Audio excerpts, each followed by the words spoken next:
प्यारे बच्चों, आज हम नेक्स्ट चैप्टर समझने की कोशिश करते हैं। भारतीय संघवाद, ये 16th चैप्टर है। इसके नोट्स पहले ही आपको मैंने भेज दिए हैं। तो सबसे पहले तो हमने इस चैप्टर में ये देखना है कि संघवाद होता क्या है। थोड़ा सा इंट्रोडक्शन मैं आपको दे दूं। ये आपने 10th क्लास में पढ़ा है संघवाद के बारे में।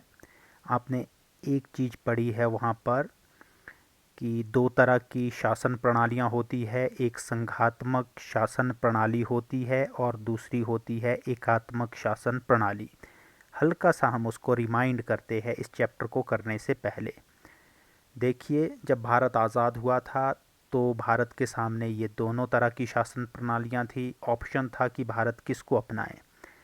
एकात्मक शासन प्रणाली में क्या होता है, देश में एक ही सरकार होती है, केंद्र सरकार। सारी शक्तियां केंद्र सरकार में निहित होती है।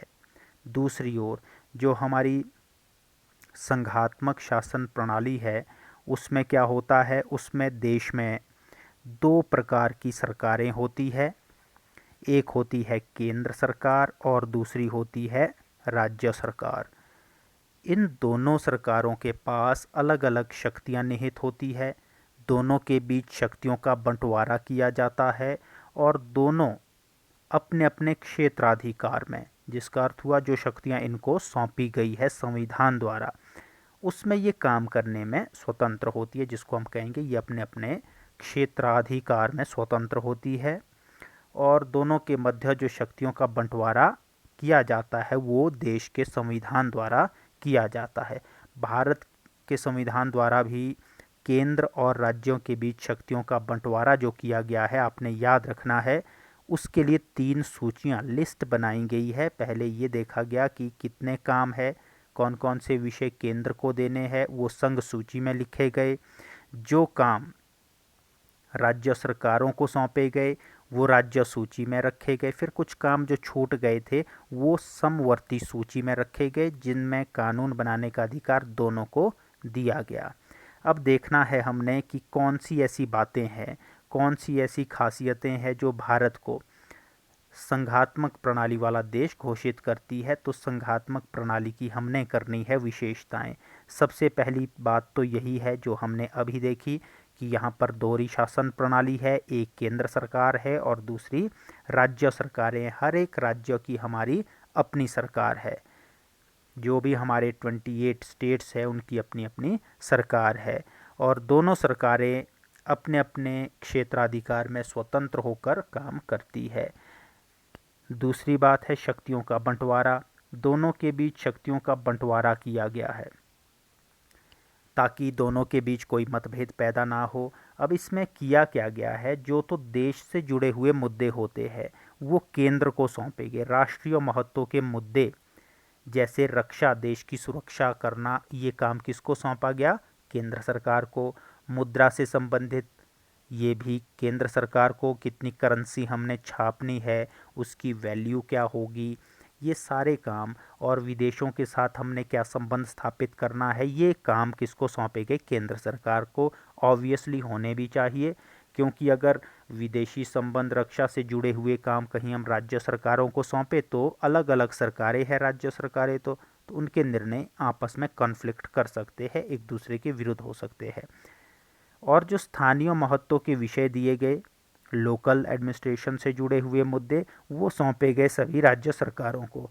जैसे हिमाचल सरकार है, यहाँ पर एप्पल इंडस्ट्री है, तो एप्पल से जुड़े हुए जो रूल्स रेगुलेशंस बनाने हैं वो कौन बनाएगा, हमारी हिमाचल की सरकार। इसी तरह से पंजाब से जुड़े हुए जो निर्णय लेने हैं, कृषि से संबंधित जो नियम बनाने हैं, कानून बनाने हैं, रूल्स बनाने हैं, वो पंजाब की स्टेट गवर्नमेंट बनाती है। और जो देश से जुड़े हुए मुद्दे होते हैं उन पे केंद्र कानून बनाती है।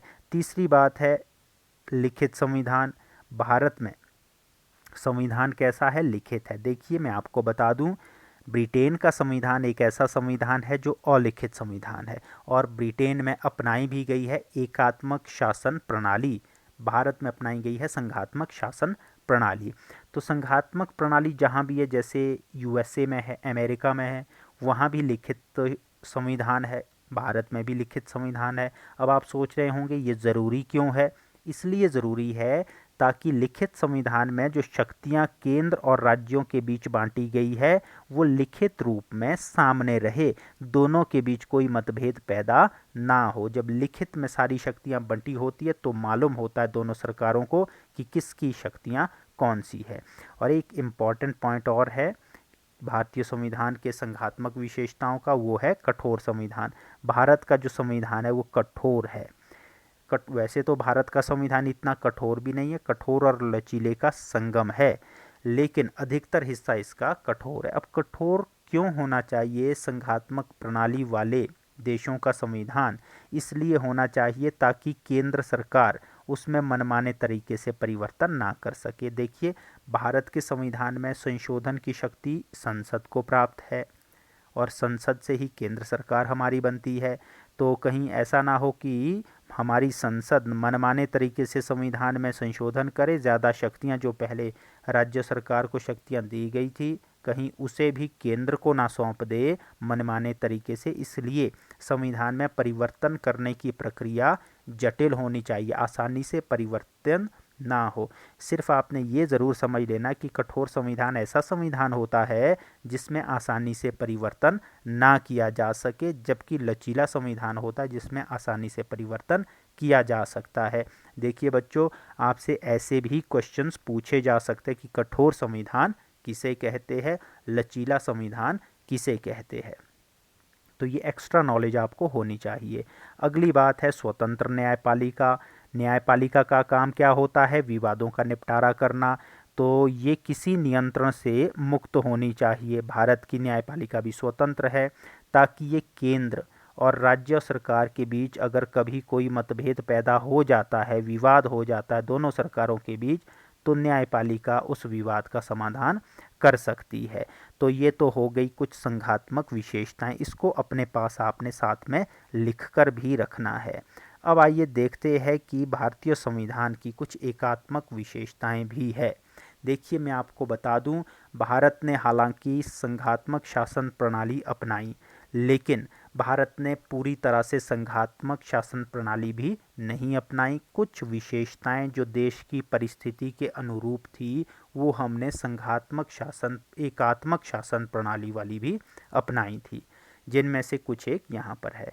अब इस आधार पर लास्ट में कंक्लूजन हमने क्या निकालना है, मैं आपको पहले ही बता दूं कि भारत का संविधान ना तो पूरी तरह से संघात्मक है और ना ही पूरी तरह से एकात्मक है, इसमें दोनों की विशेषताएं हैं। तो भारत का संविधान है आधा संघात्मक आधा एकात्मक, जिसे हम कहते हैं अर्ध संघात्मक अर्ध एकात्मक का मिश्रित रूप है। देखिए, जो शक्तियां बांटी गई है, अभी हमने पढ़ा कि भारत में शक्तियों का विभाजन केंद्र और राज्यों के बीच किया गया है, लेकिन ये विभाजन किसके पक्ष में है? केंद्र के पक्ष में किया गया है, जिसका अर्थ ये हुआ कि अधिकतर शक्तियां केंद्र को सौंपी गई है। मैंने आपको पहले भी बताया कि केंद्र और राज्य सरकारों के बीच जो शक्तियां बांटी गई उसके लिए 3 सूचियां बनाई गई। ये कौन कौन सी सूचियां हैं पहले मैंने आपको बताया है, कमेंट में फिर मुझे आपने ये बताना है। इन सूचियों में केंद्र सरकार को संघ सूची के विषय में कानून बनाने का अधिकार दिया गया था और सबसे अधिक संघ सूची में 97 विषय रखे गए थे। ये नोट करके रखनी है अपने पास चीज़ें।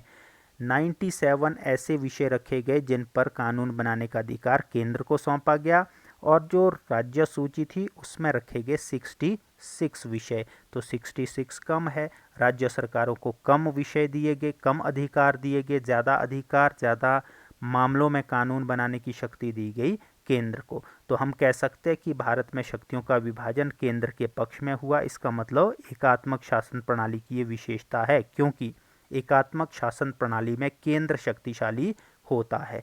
दूसरी बात है, जो राज्य सूची में विषय रखे गए उसमें भी केंद्र हस्तक्षेप कर सकता है। हस्तक्षेप का मतलब हो गया कि अगर राज्यसभा ये कह दे कि राज्य सूची का ये मामला जिस पे कानून तो बनाना था राज्य सरकारों ने, लेकिन ये देश के महत्व से जुड़ा हुआ है, तो फिर उस विषय पर भी केंद्र कानून बना सकती है।